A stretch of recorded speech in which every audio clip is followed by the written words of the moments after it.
Hello everyone, Squiz here. Welcome to the book show. I'm glad you're here. Please spread the word if you wish and subscribe and make a few comments if you wish. I don't really care, to be honest. This is like a swan song. Yeah, once I'm done with this, I'll carry on with other things. But I've got a book here which I want to talk to you about. I've actually got a copy, codename Oath 19. And Oath 19, as you can see on the cover, has to do with diving. And it's very specialized diving. We're talking about deep sea diving. We're talking about 300 feet under the water. So it's got nothing to do with the usual special forces attack diving, which is very shallow actually when you dive with rebreathers and things. And I do describe rebreathers, the use of rebreathers in codename Poir Angelique, as well as in codename Green 41, because they're used in those two books. Some other books do, I suppose, but they are going into quite detail. But this is different. This is what's known as technical diving, where you normally don't find special forces at all. They're not capable of diving very deep. It's more in the realm of Navy divers. Navy divers be able to go very deep. Some of them anyway. And of course, it's dangerous. I mean, we go down there. It's the same like being in space. Something goes wrong there, man. You can kiss your ass goodbye. You're dead. So I would say to you, once you've read this book, Codename Oath 19, you would actually be able to understand quite a bit of how this is done in real life. The question, of course, is why would our heroes, the Spy Master, Angelique Dawson, and the Chief Agents, Foxtrot, Jeffrey Foxtrot, who she marries later and becomes her husband, and Gilsang Peter Nabere, why would they be found that deep? What are they looking for? What are they doing? Now, in fact, it comes from a previous book, codenamed Moonlight. And in Moonlight, they encounter a spy vessel. Let's call it a spy vessel, like a trawler. It is in South African waters, very close to Howling Rock, where I've been with Rebecca about 6 years ago. And I know that some of the people from 3-2 Battalion, Recce Wing, which we interviewed on the main show on Legacy Conversations, actually, he lives there. He's got a restaurant there. One of them fascinating people. If I ever go back, I'll definitely go and eat at his place. But Hole in the Rock is fantastic. It's very in the Transkei. It looks like a hole in the rock. And you can walk around there. You just need to be careful of the locals. They run all sorts of scams. But that's everywhere in South Africa, I suppose. But anyway, the book plays all there. In Codename Moonlight, they encounter this trawler. There's a gunfight which took place, and then the ship just blows up. Just as they're about to board it and they want to take it over because they want it as evidence, want to see who they're spying for, what are they doing there, and so forth. So anyway, so it's now the next day after that. Angelique is furious. I mean, she wanted that ship, and she almost captured it, and then it blows up. And it seems that it got blown up by a torpedo. So it wasn't them. There was something else happening in the background. And so codename Oath 19 is set up. It's set up for this because Angelique wants to dive down to the boat and she wants to see what's going on with it. See if she can, enter the wreck. In other words, now this is wreck diving too at 300 feet. I don't know about you guys. I'm sure many of you are trained divers, scuba divers, so you would know quite a bit about it. But wreck diving is for the insane. It is not for people with, it's like cave diving. I mean, what the hell's wrong with you? Why would you want to do that? And your other problem is if you dive into a wreck which has sunk just days before, you do find dead bodies where the fish hasn't eaten all of them. Yeah, remember that next time you eat fish. Yeah. Remember what they perhaps ate. Yeah. You know what? I was enjoying this so much telling you about what fish ate that I actually picked the camera up. Let me put it back. Anyway, guys, just a joke. Just a joke. You want to eat fish, please eat fish. But anyway, so it's possible that when you go into a recent wreck it is very confusing because the ship might be lying on its side. So your stairs is not going up, it's going to the side, or it might even be upside down. So you really need to know what to do and how to get out of that place, out of that shipwreck again. And then it's very possible, of course, in the darkness below the water because it's dark. Once you go to a certain depth, the sunlight will not penetrate and red will turn green.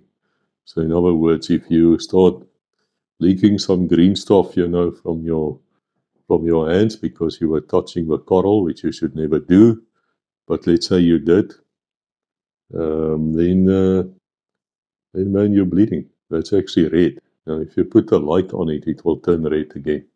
Just one of those interesting things. Like that old joke between the scuba divers, what do you do when you're at 45 feet and the white depth sharks start circling? What do you do? I remember when I did my diving training, we had a bit of a strange fellow, ex-UK Navy, Royal Navy. Wonderful fellow, but a strange sense of humor, and even weirder English than mine. Scottish, oh, wonderful fellow, really, really, really admire the man. And he would tell all these kind of jokes in between, and he would just say, well, you stab your mate and then you swim away. Yeah, that's it. Somebody has to die for the cause, Yeah, I can tell you lots of diving jokes, but anyway, it doesn't matter. So to make a long story short, they need to access this wreck. And to do that, they can't launch a overt operation with what you would do normally, where you have your diving boats on top of a wreck, 300 feet up on the surface, and then you have your diving bells and everything, and then you go down, and then you what I describe in the book, the technical details in great detail. So you have to go and read it if you're interested. So they decide they're going to do it by submarine. They want the submarine to take them in. The submarine just lie there on the bottom, and then they get out of the submarine and they move to the wreck. Now, any one of you who has even basic knowledge about diving will start shouting decompression to me now. Well, this was a training scenario. It was practiced as well. I'm not sure if it was at that depth, but it was practiced. And it can be done. You can get there with a submarine. You can get out of a submarine, but then you need like an underwater diving bell where you can decompress and actually live in the damn thing. Because you're going to stay a few days or 2 days to 3 days there at the wreck. You don't go up. So you have to get the right equipment and then you walk basically because you can't swim with those things all the way to the wreck, and that's a navigation exercise by itself. Then you will reach your diving bell, which has been placed there mysteriously.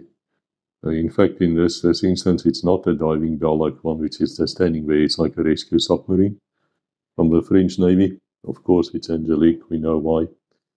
But the problem here falls up because this thing can't sail all the way from France. So some nuclear submarine had to carry it to that spot. Where's that submarine? And what's that submarine's intention? And what's it doing in South African waters? And what's the chances of a South African submarine who's got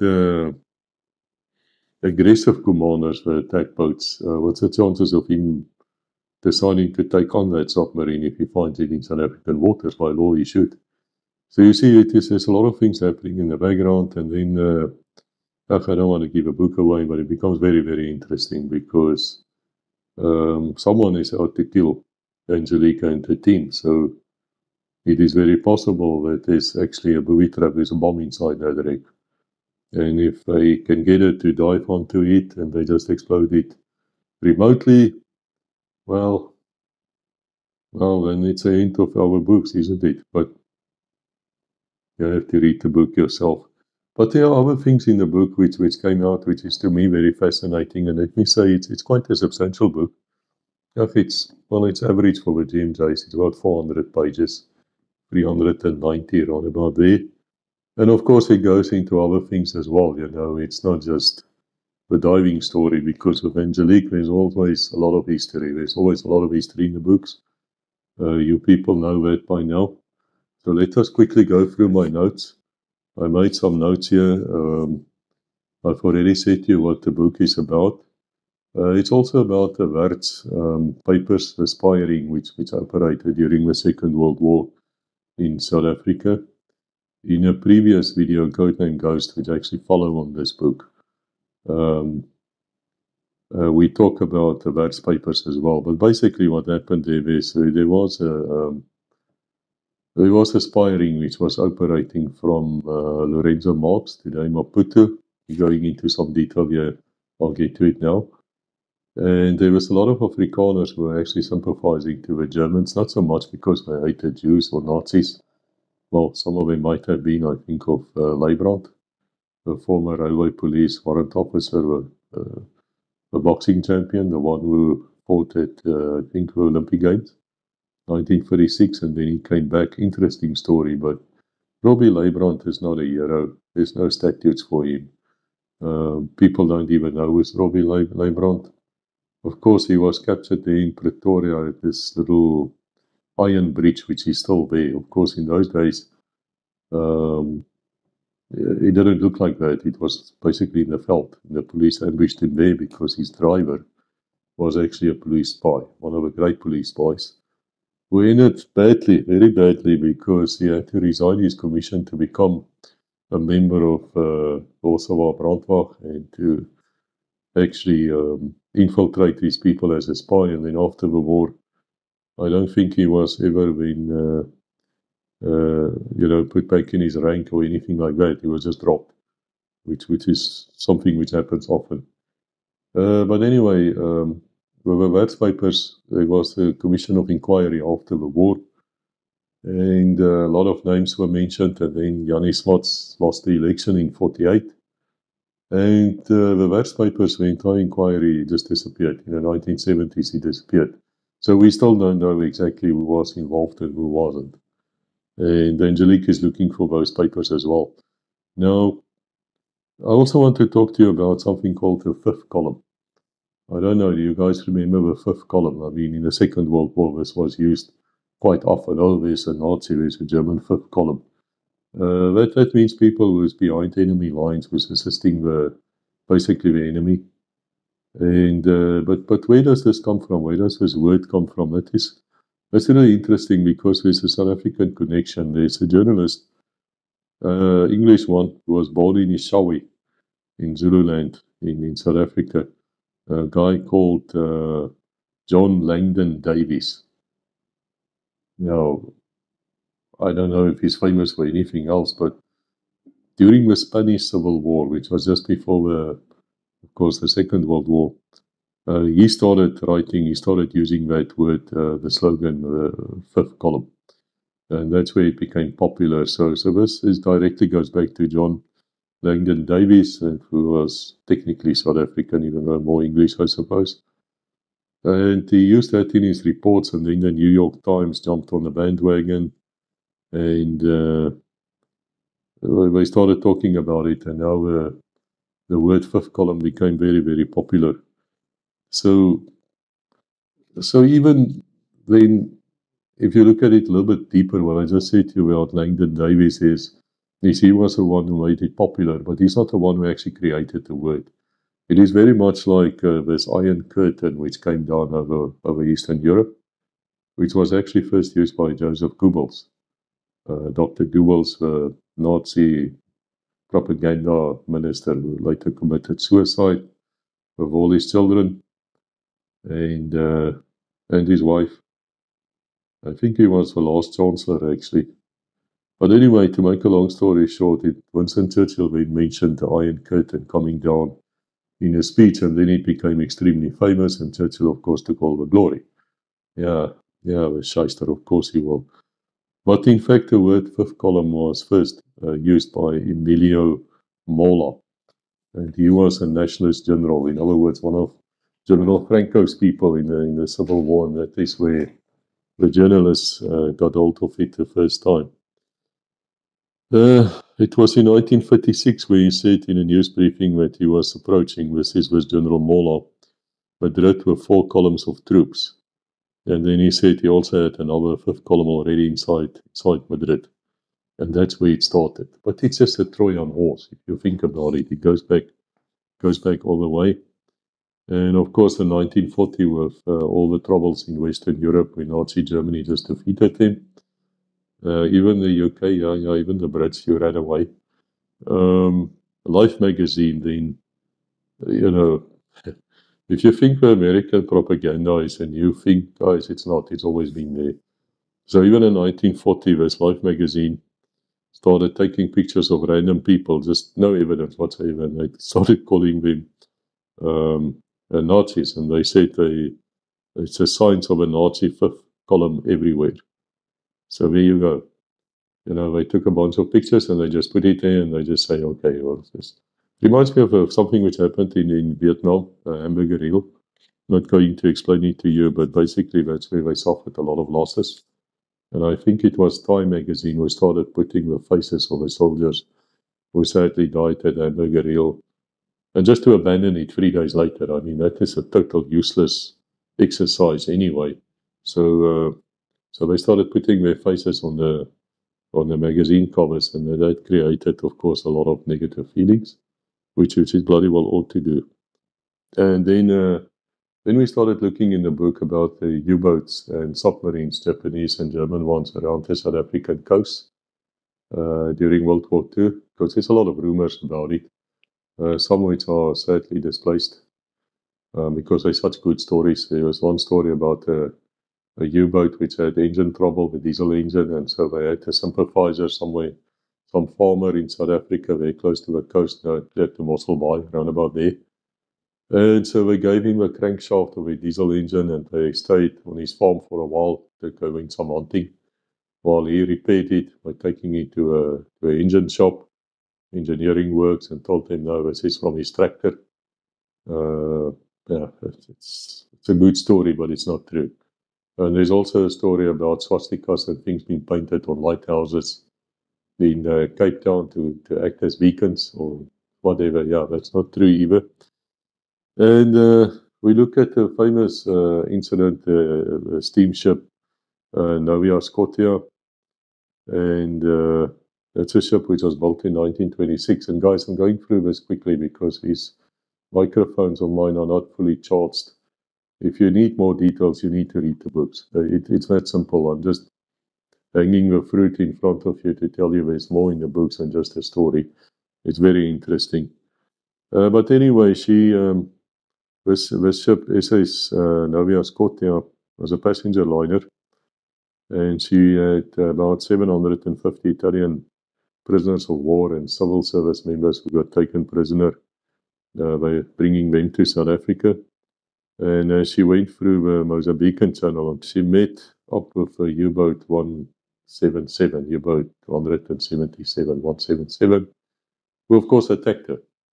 And then she had 3 torpedoes into her. She sank quite quickly.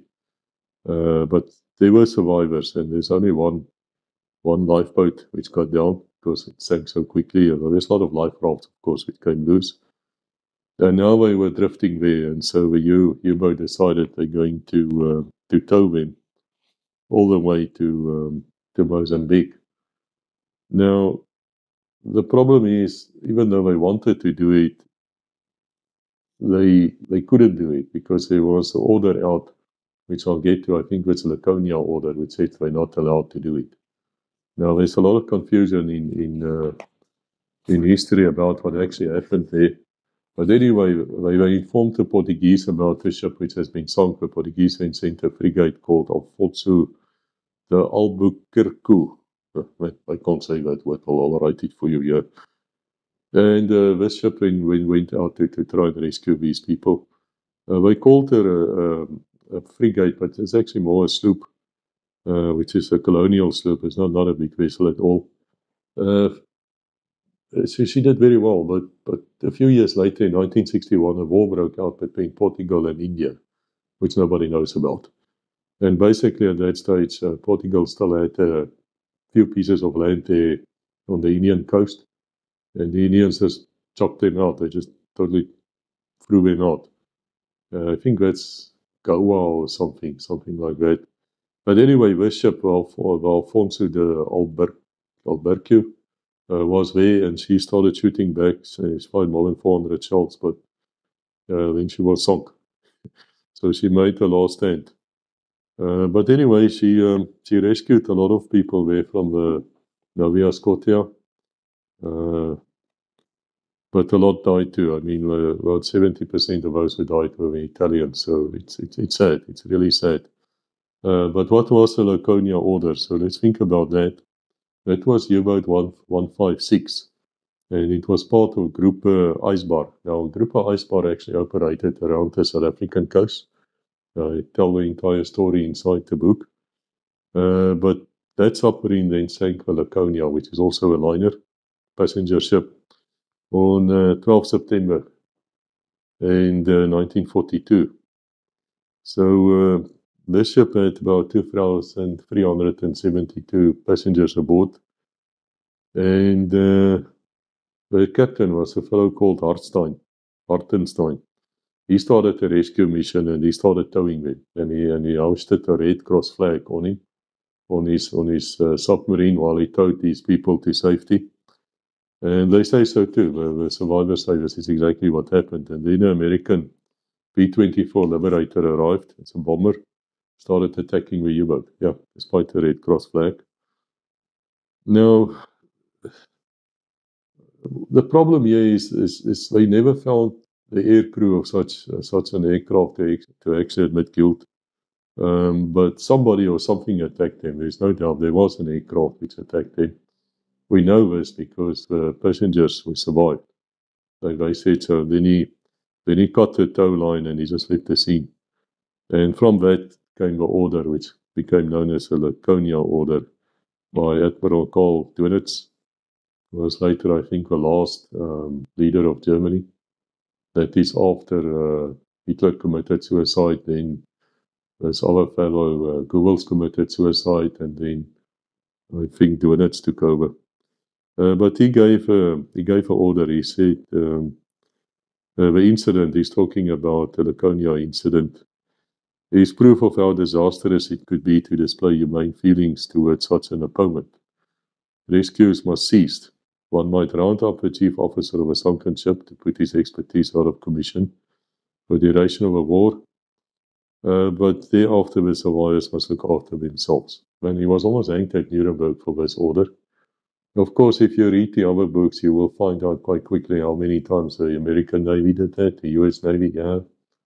Yeah, we know about your incidents. It's in the War Crimes book, and it's also in Alphabet 32 when we look at it. Royal Navy too, by the way. They were known, they did machine gun, actually, survivors. We know about it. So it's a tragedy, you know, but that's war, man. That's a horrible thing about war. It's not an exercise.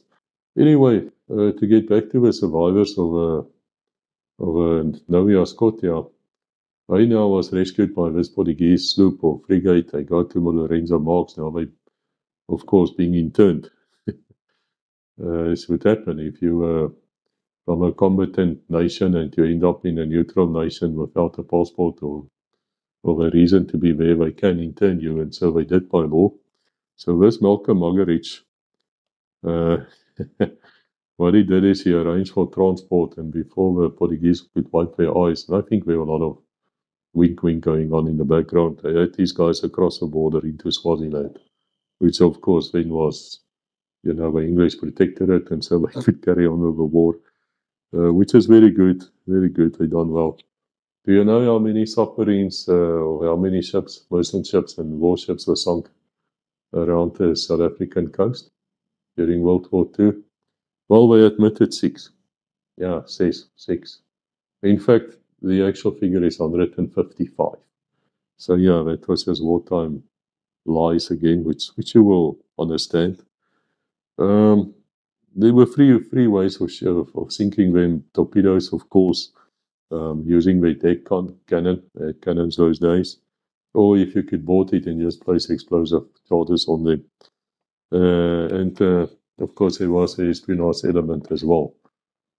So South Africa introduced the same as they did in Burma and everywhere else, a coastal system, a coastal watch, where people would see they can spot a submarine and then they would tell the Air Force or the Navy, who would then investigate. It was total bullshit and crap. I don't think they ever spotted any real submarine. It was mostly false spottings, and where they did spot a real submarine, never ever did they sink it. But they do credit one kill, which is bullshit, but they did. Where the U-197 was sank about 600 miles east of Natal and just south of Madagascar. Now, guys, if you can see from Durban all the way to Madagascar, you're a better man than me. That's just bullshit. No, it is so many false reports that the Air Force, after a while, just put it in the number 5 basket. Like that. Yeah, okay. Thank you, sir. Thank you for reporting this. We will investigate. No problem, sir. The aircraft will take off. Thank you. You're a good citizen. But enough.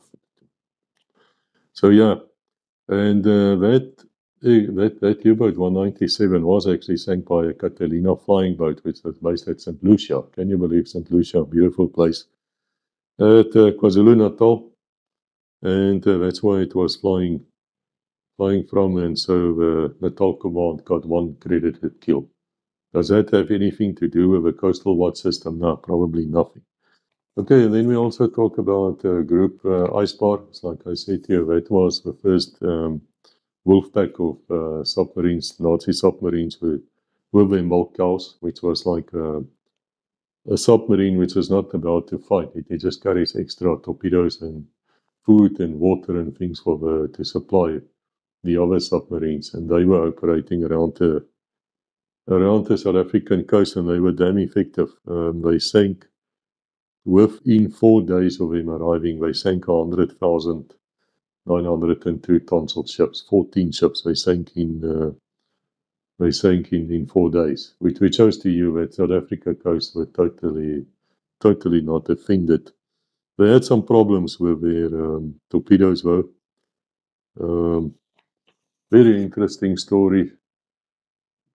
Something about Atlantic swells reflected the torpedo's navigation or something, so it didn't work that well. But anyway, they were here, and it took them a long time to get down south. It's very, very far from Europe. You can imagine now to get here, which is why you only find nuclear boats these days around the South African coast, if they're not our own. They also were ones who actually penetrated Cape Town Harbour and took the pictures, became very famous after the war. They sank the SS Mendoza. Yeah, and then, of course, later on, you had Novia Scotia, which we talked about, the Landorf Castle. But then they had to leave. And by February 1943, Gruppe Seehund, I suppose what you call that, Sea Dog, actually arrived. And by this time, South Africa had its act sorted out. And so they ran into quite a bit of defenses because they were now using convoys. And unless you use a convoy, you are extremely vulnerable. You will be sunk. And they also had airborne radar. You know that in one of the books, I do explain to you where airborne radar comes from. That is actually a British invention. And that was to protect the convoys. So, yeah. But Seehund Gruppe, they caused naval history. Bad ones for South Africa. There was a U-boat 160. It was commanded by a Kapitan Lieutenant Captain Lieutenant Lawson. Now, he surfaced right inside the convoy and fired 3 torpedoes and 1 salvo, and then he went down again. That became the most destructive salvo fired at a convoy under South African protection ever. That was convoy DN21, Delta November 21. And he sank with those 3 torpedoes of his. He sank the American cargo ship, the SS Harvey W. Scott, as well as a British Nurpura. And he almost sank a Dutch tanker called SS Tibia. And it was chaos. I mean, it was just, everything was done wrong by our escort ships. They started firing star shells to try and find him. And by doing that, they lit up a convoy totally against orders. They had no idea what to do. And this was 3 years into the war. It is actually not good. And then later that evening, Lawson, that U-boat, then launched at another cargo ship called a British ship, SS Marietta E. tanker and damaged another one. And even that arch liar, Winston Churchill, was very shocked. He said, we simply cannot afford losses of this kind on this route. And all shipping out of Durban was being cancelled for a while. But the Navy, the South African Navy, when said they got done from behind, they got screwed. They said their lines of communications were broken. And yeah, so I started looking for a fifth column. No, guys, you were incompetent. You didn't know what you were doing. And, we have to remember with the convoys also, not every convoy was attacked. In fact, most of them were not attacked, which means that the guys got a bit lax, probably with wartime. A lot of the sailors, they were not as well trained as they ought to have been. And so they made mistakes, and this is what happened. Anyway, as you can see, it's a fascinating book. It really goes into a lot of history, which I anyway find very, very interesting. And it is a very technical diving book. If you like the technical side of things, you will enjoy this book because it goes into the different gas mixtures, where they come from, what's the history of deep diving, blah, blah, blah, things like that. I really thoroughly enjoyed the book. I remember standing there at Hole in the Wall, and I was explaining to Rebecca how the previous book, Codename Moonlight, played out, where this happened here, this happened here, this happened here, and see you way down about 5 miles into the sea. That is where the wreck of a trawler. We think it might have been Chinese, but we're not too sure. It was never confirmed. You can read the book. Why? Because the ship exploded again. The one, the sunken one exploded. But anyway, I don't want to give away too much. So that's the book. And it is Codename Oath 19. It's available in audio, hardcover like this, softcover on Amazon. Can get hold of it, Kindle as well. Great read. And want to know where the name Oath 19 comes from? Well, you will know in the books we have a female sniper called Lucy. And Lucy once said to me that she made an oath when she was 19 years old. And that's how she ended up in the Great Game. So, the names always have a reason, don't they? But most people will never know unless they know. That's it. God bless. Until we meet again. Nice short video. I'm sure you'll enjoy it. Bye-bye.